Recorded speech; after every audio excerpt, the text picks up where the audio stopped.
Hey guys, welcome back to another What the Fact Wednesday. I'm Jackie, I'll be your host for the next couple of weeks. I'm very excited for the lineup that we have planned. We've got a few fantastic guests that will be joining us. We'll be discussing various health issues, mental health issues, wellness, all sorts of things are lined up. So I'm really excited for the next couple of weeks. So for today, let's get straight back into it. So last week, as you know, we discussed, we looked into your adrenal glands, what they are, what their point is, what they're doing, and most of all, of course, we looked at adrenal fatigue overall. So I was really overwhelmed and very happy with the response of the video. People were reaching out about, yeah, but you know, how do we solve it? How do we do it? What's the next step? So I thought, well, there's no better time than Wednesday to discuss your adrenal fatigue, and I'm going to give you 3 ways in which we can overcome it. So let's get right into it. Let's dive into your adrenal health and how we are going to overcome it. Just before we get into how to overcome your adrenal fatigue, I just want to do a quick recap on your general signs and symptoms in case you missed it, or just you want a quick recap and you don't want to watch the whole video. So just a very quick recap on your signs and symptoms of fatigue. So you're looking at when you're facing your adrenal fatigue, overall you're just generally feeling exhausted every day. You know, you start your morning off, you're waking up tired. You're getting through the day and you are just feeling exhausted. You hit that 3-4 o'clock afternoon slump where you're feeling like you can fall asleep at the desk, you can fall asleep behind the wheel. Like I said, you're just this overall feeling of being exhausted. You get home, you carry on, you get the dinner done, you get things sorted out at home, and you're still tired. You get to bed, and what happens? You get that boom, that wired and tired, where you are unable to fall asleep because your mind is so busy. So that's what I refer to as the wired and tired stage. During the day, you'll also feel this constant feeling of anxiety, overwhelmed with stress, worry, concern, panic, exhaustion. You know, it's this whole bundle of stuff. Other signs and symptoms include things like craving salty foods, irritability, not being able to concentrate. Your mood's also all over the place, from being very irritable and angry to overly emotional and crying. So there is a whole whack of them, but like I said, please, if you missed all of them, we did go into in depth last week. These are just some of the signs and symptoms of your adrenal fatigue. Another big one is any thyroid issues you may have. Guaranteed 9 out of 10 of these people that are having thyroid issues will also have adrenal fatigue, and vice versa. Not going to get into thyroid health today. That's a different topic. That's a different day. Right, so when you are looking at overcoming your adrenal fatigue, obviously the very first thing we are going to be having a look at is your diet and things that need to be cut out completely. When you are dealing with your adrenals being tired, being overworked, you are obviously exhausting everything. So there are things that need to be added, and there are things that need to get taken away. So your things that need to get taken away are items such as your high sugars, anything that contains high sugar, any processed stuff, as well as artificial flavors, artificial sweeteners. Have a look on your boxes, please. Anything that is containing anything that's not real, you're going to have to get, that's all processed. And then also, you got to cut out your heavy carbs, alcohol, smoking. Yes, I am working on that one myself.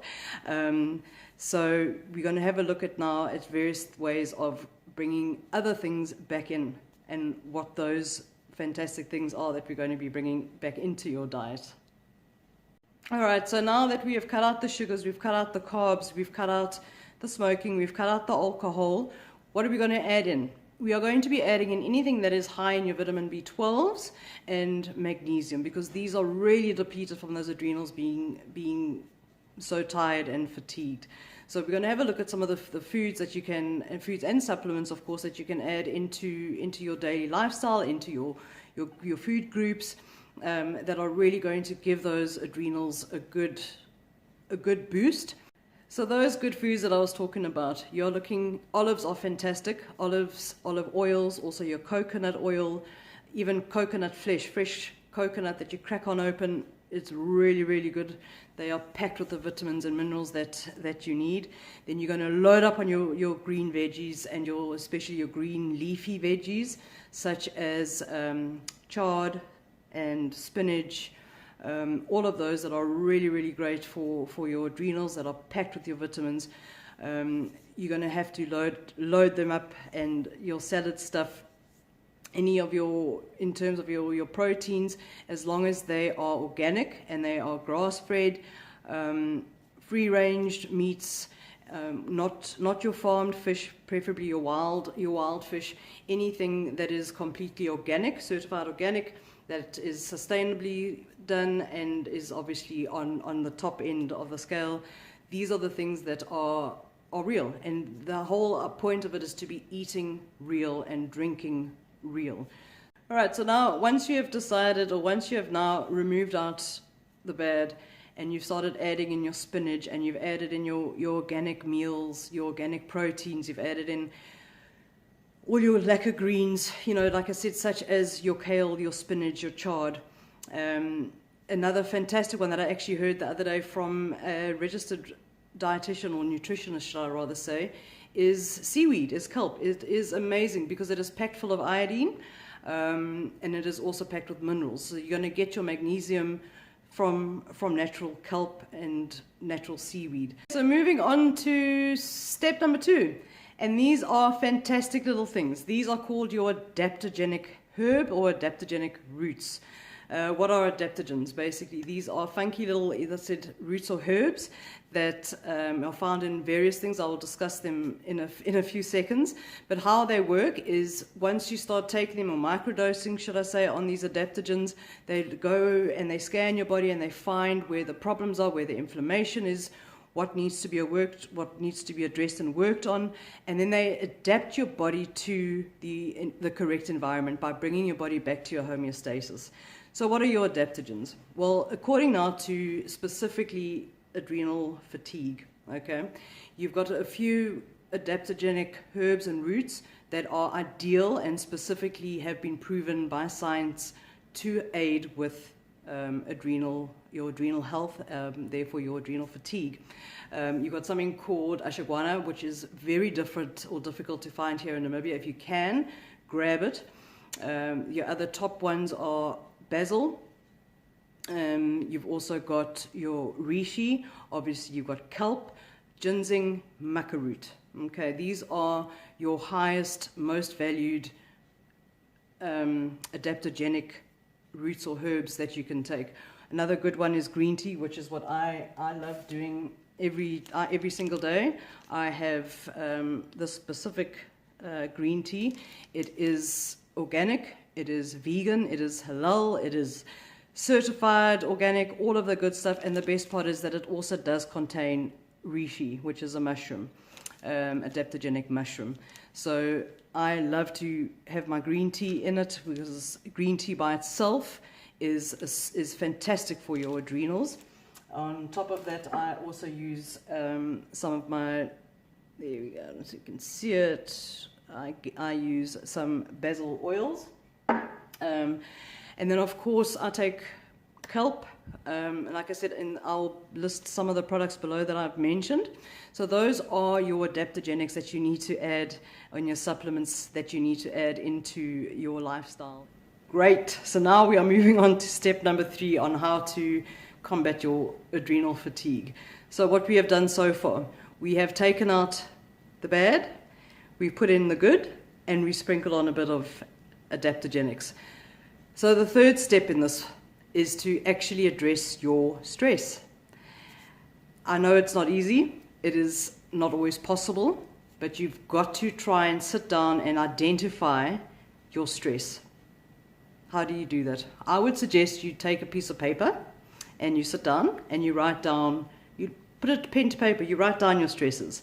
Is it your boss at work? Is it your work situation? Is it a spousal problem? Is it something, whatever it is, whatever your main stress is it an environmental thing? Is it when I say environment, I mean your initial environment. Is it at home? Is it at work? Is it whatever? What are your direct stresses that you can try and alleviate and start to rectify? Yes, I'm fully aware not all problems can be fixed. But if you can just reduce those stresses by 50%, you are already on your way to gaining that, on your way to getting that health back, to getting your health back.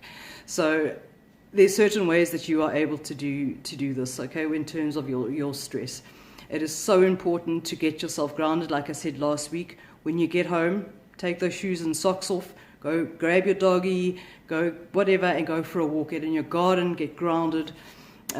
Just release that stress. Start your breathing. Your meditation is fantastic.